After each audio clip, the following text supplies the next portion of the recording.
Hi everyone, welcome back to my channel knowledge nook. My name is Neha Vajpayee. I hope आप लोग की UPSC preparation अच्छी चल रही होगी। इस वीडियो में मैं डिस्कस करने वाली हूँ यूपीएससी में प्रीलिम्स में जो articles and schedules in Indian constitution पे लेकर कुछ पिछले 25 सालों में जो क्वेश्चंस पूछे गए हैं उनके बारे में हम लोग डिस्कस करेंगे। I hope you like this video. If you like this video, don't forget to like, share and subscribe to my channel. And yeah let's dive into the video. So the so before starting this video, Indian constitution के बारे में अगर बात करें तो भारतीय संविधान को 22 हिस्सों में 22 पार्ट्स में डिवाइड किया गया है। उसमें 395 यानी कि 395 आर्टिकल्स हैं और 12 शेड्यूल हैं, 12 शेड्यूल्स हैं।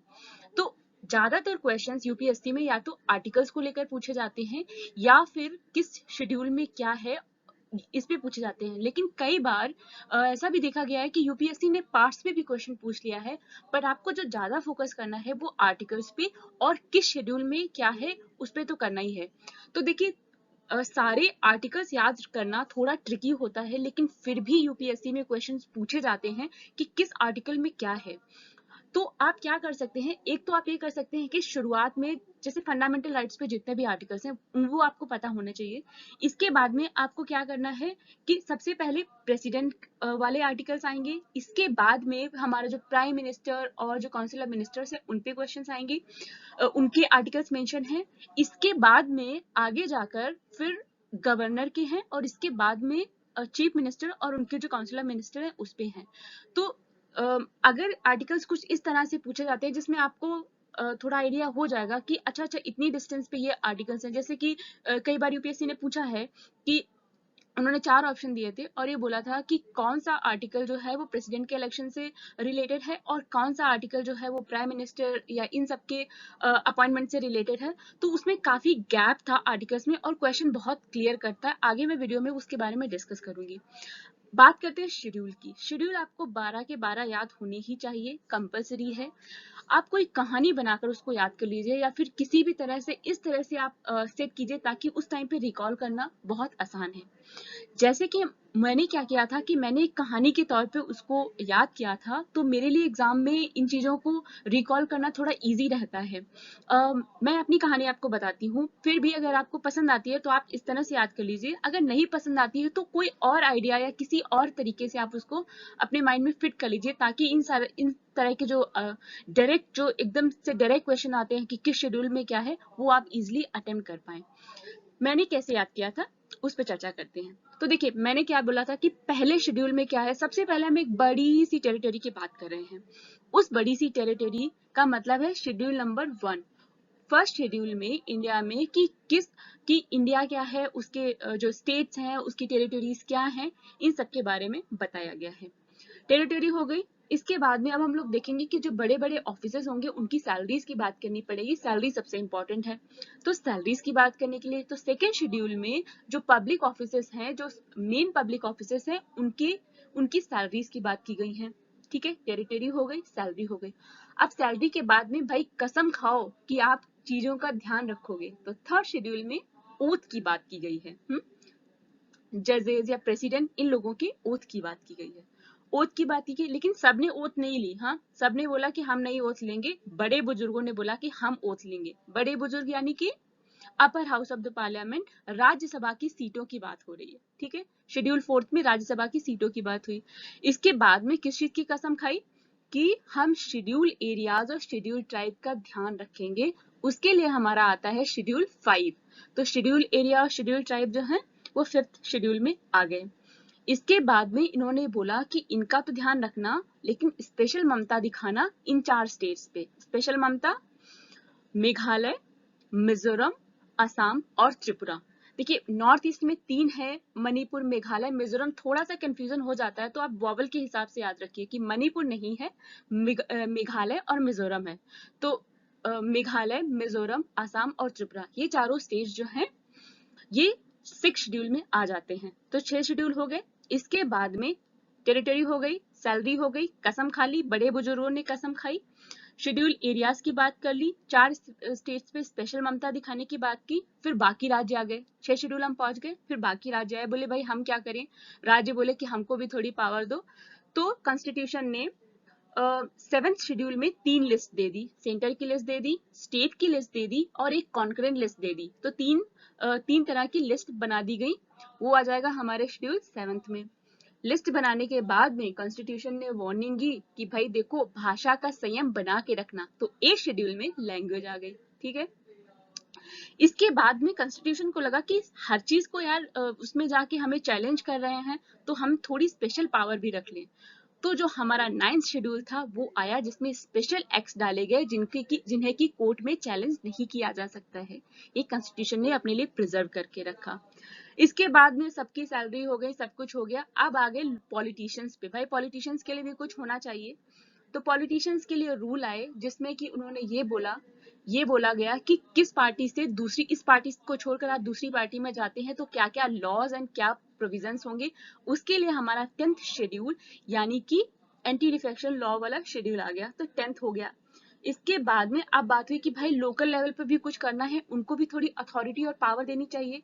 तो लोकल लेवल पे दो तरह से होगा, एक तो हमको रूरल पे भी ध्यान देना है, पंचायत वगैरह का, और दूसरा हमको म्यूनिसपैलिटी वगैरह लोकल जो हमारी अर्बन बॉडीज है उन पे भी ध्यान देना है। तो फिर से 2 शेड्यूल आए। 11th शेड्यूल में हमने क्या किया, रूरल लोकल बॉडीज की बात की, और 12th शेड्यूल में हमने अर्बन लोकल बॉडीज की बात की। ठीक है, दोबारा से रिवाइज करते हैं। टेरिटरी हो गई, सैलरी हो गई, कसम खा ली, बड़े बुजुर्गों ने कसम खा ली, upper house of the parliament की सीटों की बात हो गई। इसके बाद बोला कि शेड्यूल एरिया, शेड्यूल ट्राइब का ध्यान रखना, स्पेशल ममता दिखाना 6 शेड्यूल में हो गया। 3 लिस्ट दे दी गई 7वें में कि सबकी अपनी अपनी पावर हो गई। इसके बाद में बोला भाषा का संयम बना के रखना। 8th शेड्यूल में लैंग्वेज की बात हो गई। 9th में कॉन्स्टिट्यूशन ने स्पेशल प्रोविजन रखे, अपने पास पावर रखी जिनको आप चैलेंज नहीं कर सकते हैं। 9th शेड्यूल के बाद में पॉलिटिशियंस पे बात आ गई, एंटी डिफेक्शन लॉ आ गया। फिर लोकल लेवल में हम लोग पहुंच गए, 11th और 12th शेड्यूल आ गए। 11th में हमने पहले अर्बन की बात करेंगे और बाद में जो 12th शेड्यूल था उसमें हमने 11th शेड्यूल में हमने रूरल की बात करी और 12th शेड्यूल में हमने अर्बन लोकल बॉडीज की बात करी। तो इस तरह से आप याद कर सकते हैं। ओके, अब हम लोग क्वेश्चन अटेम्प्ट करते हैं। चलिए पहला क्वेश्चन हम लोग देखते हैं। Which of the following is a feature common to both the Indian Federation and the American Federation? हमें 4 ऑप्शन दिए गए हैं और हमको ये पता करना है कि इनमें से कौन सा फीचर जो है वो अमेरिकन फेडरेशन और इंडियन फेडरेशन के लिए कॉमन है। पहले बोला गया ए सिंगल सिटीजनशिप। इंडिया में आप सिर्फ भारत के नागरिक हैं। आप इंडिया में किसी भी टेरिटरी को बिलोंग करते हैं, किसी भी स्टेट को बिलोंग करते हैं, इससे कोई मतलब नहीं है। सिर्फ इस चीज से मतलब है कि आप भारत के निवासी हैं, आपके पास में सिर्फ एक सिटीजनशिप होगी। अमेरिका में थोड़ा अलग कॉन्सेप्ट है।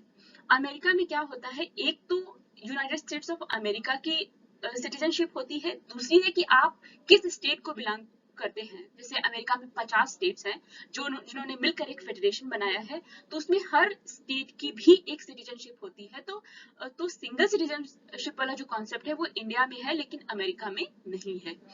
ओके, नेक्स्ट देखते हैं 3 list in the constitution. Constitution में 3 लिस्ट दी गई हैं जिसमें कि जो एक सेंटर की है, एक स्टेट की है और एक कॉन्करेंट है, जिसपे दोनों रूल बना सकते हैं, जिसपे दोनों कानून बना सकते हैं। तो ये वाला जो फीचर है ये इंडिया के लिए है लेकिन यूएसए के लिए नहीं है। और यूएसए में क्या होता है, ज्यादातर जो पावर होती है वो स्टेट के पास में होती है। कोई भी रेजिडुअल, जैसे इंडिया में क्या है कि अगर कोई भी ऐसी चीज जो मेंशन नहीं है उसकी अथॉरिटी सेंटर के पास में होगी। लेकिन अमेरिका में जितनी भी चीजें मेंशन है, अगर उनके अलावा कोई भी ऐसा टॉपिक कभी भी उभर के आता है तो उसकी पावर उनके स्टेट्स के पास में होगी, सेंटर के पास में नहीं होगी, उनके फेडरल उसमें नहीं आएगी। तो ये वाला हो जाता है। Third, dual judicial system. Dual judicial system India में हुआ करता था, अंग्रेजों के जमाने में ही शुरू हुआ था और उसी टाइम पे एबॉलिश भी कर दिया गया। इंडिया में यूनिटरी जुडिशियल सिस्टम है। इनका हमारा जो है वो इंटीग्रेटेड जुडिशियल सिस्टम है कि हमारा एक ही सुप्रीम कोर्ट है, हमारा एक ही हाई कोर्ट होता है हर स्टेट में, इस तरह से चलता है। अमेरिका में क्या होता है, देखिए अमेरिका में 2 पैरेलल जुडिशियल सिस्टम काम करते हैं। जैसे कि वहां पर एक तो फेडरल सुप्रीम कोर्ट है जो कि यूएसए का सुप्रीम कोर्ट है और हर स्टेट का भी अपना एक सुप्रीम कोर्ट होता है। तो जो ड्यूअल जुडिशियल सिस्टम है वो अमेरिका में है, इंडिया में नहीं है। चौथा ऑप्शन देखते हैं, a federal supreme court for the interpretation of the constitution. Constitution के इंटरप्रिटेशन के लिए एक सुप्रीम कोर्ट। इंडिया में तो है, हमारा सुप्रीम कोर्ट जो है वो रक्षा भी करता है हमारे संविधान की और हमारे संविधान को इंटरप्रेट भी वही कर सकता है। ये वाली चीज जो है ये अमेरिका के में भी है। अमेरिका का जो फेडरल सुप्रीम कोर्ट है उसके पास में पावर होती है संविधान को किस इंटरप्रिटेशन की। तो ये वाला जो लास्ट वाला फीचर है ये दोनों के लिए कॉमन है। तो इसका जो करेक्ट आंसर है वो हमारा डी हो जाएगा। Next question. Match list 1 with list 2 and select the correct answer by using the codes given below the list. हमें दो लिस्ट दी गई हैं और हमको ये बताना है कि कौन सा जो लेफ्ट साइड में हमें इंडियन कॉन्स्टिट्यूशन के फीचर के बारे में बताया गया है और राइट साइड में हमें कंट्रीज की लिस्ट दी गई है और ये पता करके बताना है कि कौन सा जो फीचर है वो किस कंट्री से लिया गया है। सो पहले फीचर की बात करते हैं। पहला फीचर जो है फंडामेंटल राइट्स। फंडामेंटल राइट्स जो यूएसए ने था वो पहला ऐसा कंट्री था जिसने की अपने कॉन्स्टिट्यूशन को अमेंड किया था और फंडामेंटल राइट्स को इंक्लूड किया था। तो ये हमने यूएसए से लिया है। Parliamentary system of government UK से बोरो किया गया है। इमरजेंसी प्रोविजन की बात करें तो जर्मनी से हमने ये वाला फीचर जो है वो बोरो किया है। डीपीएसपी जो है वो आयरलैंड से किया गया है। तो इस तरह से अगर हम लोग देखेंगे तो हमारा फर्स्ट का बी हो जाएगा, सेकंड का ए हो जाएगा, थर्ड का डी हो जाएगा और फोर्थ का सी हो जाएगा। तो हमारा जो ऑप्शन नंबर सी है वो इसका करेक्ट हो जाएगा। Okay. Which one of the following is in the concurrent list in the Constitution of India? हमारी जो कॉन्स्टिट्यूशन ऑफ इंडिया है उसमें 3 लिस्ट दी गई है। तो हम इन्हें 4 ऑप्शन दिए गए हैं और हमें ये बताना है कि कौन सा जो टॉपिक है वो कॉन्करेंट लिस्ट में है। देखिए, ट्रेजर ट्रेवल स्टेट का सब्जेक्ट है, पर पर्सन टैक्स भी स्टेट का सब्जेक्ट है, हेल्थ पब्लिक हेल्थ भी स्टेट का सब्जेक्ट है। तो बी, सी और डी जो है वो स्टेट लिस्ट में आते हैं, लेकिन जो population control and family planning है वो कॉन्करेंट लिस्ट में आती है। तो इसके हिसाब से हमारा ऑप्शन नंबर ए जो है वो करेक्ट हो जाएगा। ओके, अगला देखते हैं। Which one of the following schedules of the Indian Constitution contains provision regarding Anti-Defection Act? कौन से शेड्यूल में एंटी डिफेक्शन एक्ट के बारे में प्रोविजंस हैं? तो मैंने आपको जो कहानी बताई थी उसके तहत आप याद कर सकते हैं कि पॉलिटिशियंस के लिए हमारा जो 10th शेड्यूल आया था जिसमें कि एंटी डिफेक्शन के बारे में मेंशन किया गया है। तो इसके हिसाब से हमारा जो डी है वो करेक्ट ऑप्शन हो जाएगा। Okay, the Indian parliamentary system is different from the British parliamentary system in that India has. हमको ये बताना है कि जो ब्रिटिश का पार्लियामेंट्री सिस्टम है और जो इंडिया का पार्लियामेंट्री सिस्टम है वो किस चीज में डिफर करते हैं। तो पहला ऑप्शन देखते हैं, both real and nominal executive. ये बिल्कुल सही है। हमारे यहाँ जो डिफैक्टो होता है, जैसे कि यानी कि जो रियल एग्जीक्यूटिव है वो प्राइम मिनिस्टर होता है, जो नॉमिनल एग्जीक्यूटिव होता है वो प्रेसिडेंट होता है। यूके में क्या है, जो रियल होता है, रियल कौन होता है, जो वहां का प्राइम मिनिस्टर है, और वहां पर मोनार्की है तो जो वहां का किंग या जो वहां का क्वीन होंगी, जैसे कि अभी वहां की क्वीन है तो वो वहां की नॉमिनल एग्जीक्यूटिव होंगी। तो ये तो हम दोनों के लिए सेम है, यूके के लिए और इंडियन पार्लियामेंट्री सिस्टम के लिए सेम है feature. A system of collective responsibility, ये भी दोनों के लिए सेम है, क्योंकि जो काउंसिल ऑफ मिनिस्टर्स होते हैं they are responsible to Lok Sabha, they are responsible to parliament. तो ये इंडियन में भी सेम है और यूके के सिस्टम के लिए भी सेम है। By cameral legislature, by cameral का मतलब होता है कि एक अपर हाउस है, एक लोअर हाउस है। हमारे यहाँ जैसे कि राज्यसभा है और लोकसभा है, उनके यहाँ भी एक हाउस ऑफ लॉर्ड्स होता है जो कि उनकी अपर हाउस की तरह होता है, और एक हाउस ऑफ कॉमन होता है जो कि हमारी लोकसभा की तरह होता है, जिसके पास में रियल पावर होती है। तो ये भी हमारे लिए कॉमन है। The system of judicial review, the system of judicial review का मतलब होता है कि अगर पार्लियामेंट ने कोई भी लॉ बनाया है तो क्या उस लॉ को कोर्ट में चैलेंज किया जा सकता है और कोर्ट डिसाइड करेगा कि whether you have the authority to make law on that subject or not, कि आपके पास में अथॉरिटी है, कॉन्स्टिट्यूशन में मेंशन है, आपको अथॉरिटी दी गई है उस पे नियम बनाने की या नहीं। तो ये हमारे पास है, लेकिन ये यूके में नहीं है। तो हमारा जो ऑप्शन डी है वो सही हो जाएगा। अब देखिए, अगर यूएसए में देखेंगे तो यूएसए के पास में भी सिस्टम ऑफ जुडिशियल रिव्यू है, लेकिन उनका और ब्रॉड है। जैसे हमारे पास क्या है, हमारा सुप्रीम कोर्ट सिर्फ ये डिसाइड कर सकता है कि आपके पास में इस चीज की पावर है कि नहीं है। इसके बाद में आप गलत लॉ बना रहे हैं, सही बना रहे हैं, इस पे उसकी अथॉरिटी नहीं है। यूएसए में सुप्रीम कोर्ट के पास इस बात की भी अथॉरिटी होती है कि जो आपने ये लॉ बनाया है ये सही है या नहीं है, या क्या ये गलत है। तो इस चीज की जो रिस्पॉन्सिबिलिटी है इस चीज की जो अथॉरिटी है वो हमारे सुप्रीम कोर्ट को नहीं है, लेकिन यूएसए के सुप्रीम कोर्ट को है, तो उनका जो पर्सपेक्टिव है वो और ज्यादा ब्रॉड हो जाता है। फिलहाल इस क्वेश्चन का जो आंसर होगा वो डी हो जाएगा। The system of judicial review is available in Indian parliamentary system but unavailable in the British parliamentary system.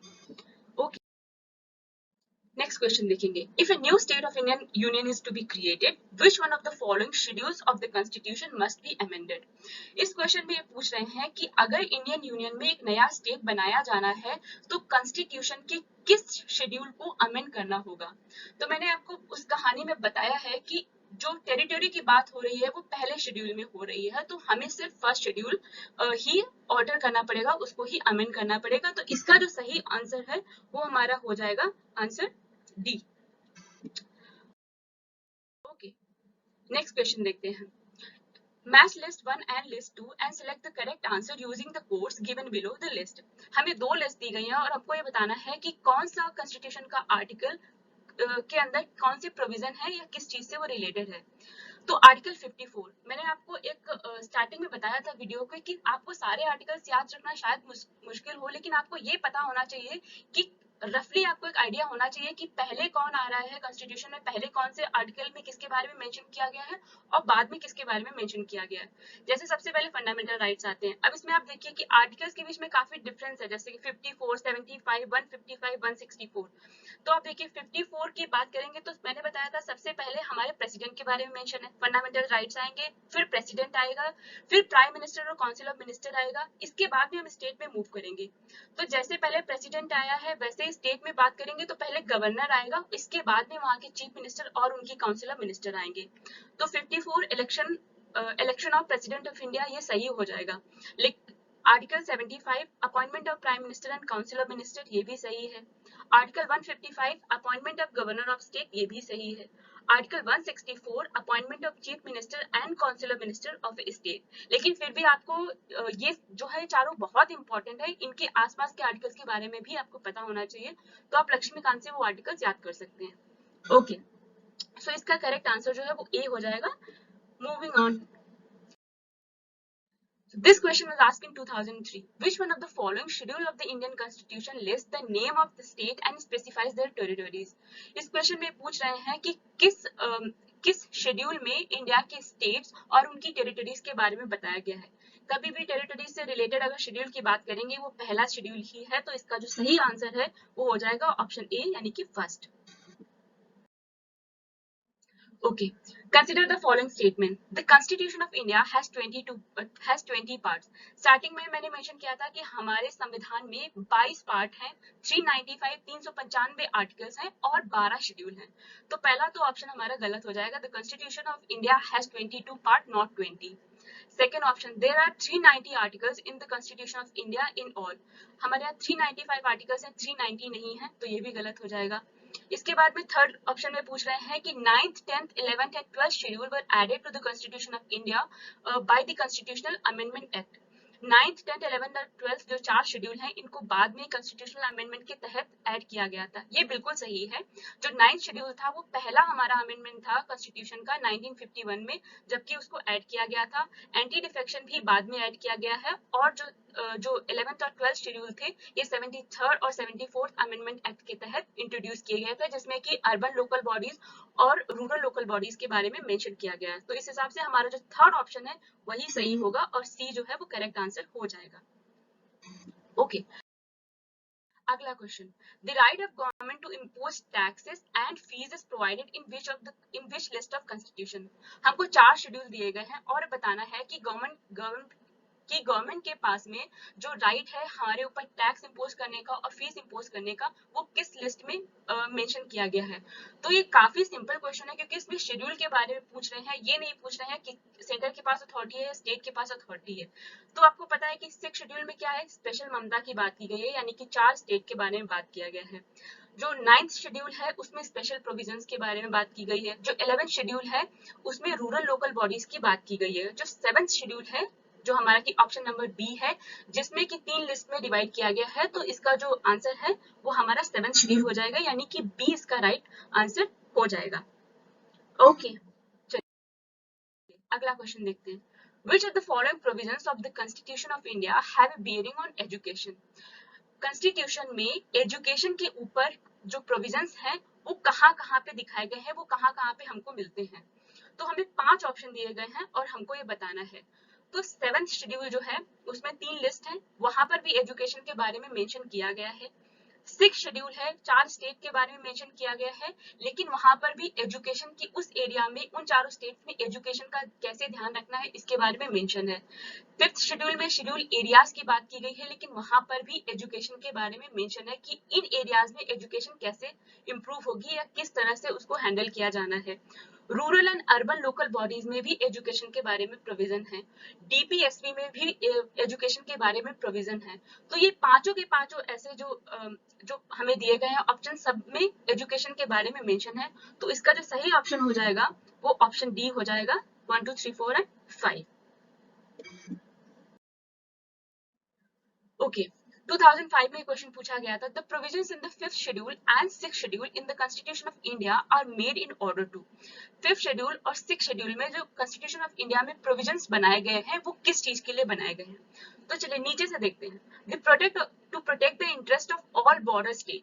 Border state की बात जो है, टेरिटरी की बात हो रही है, वो सिर्फ और सिर्फ 1st शेड्यूल में हो रही है, तो ये तो गलत हो जाएगा। Determine the powers, authority and responsibilities of panchayat. Panchayat की पावर, अथॉरिटी और रिस्पॉन्सिबिलिटी को मेंशन किया गया है, तो ये तो चला जाएगा हमारे किसमें, 11th शेड्यूल में। Determine the boundary between state, पहले शेड्यूल की बात हो गई।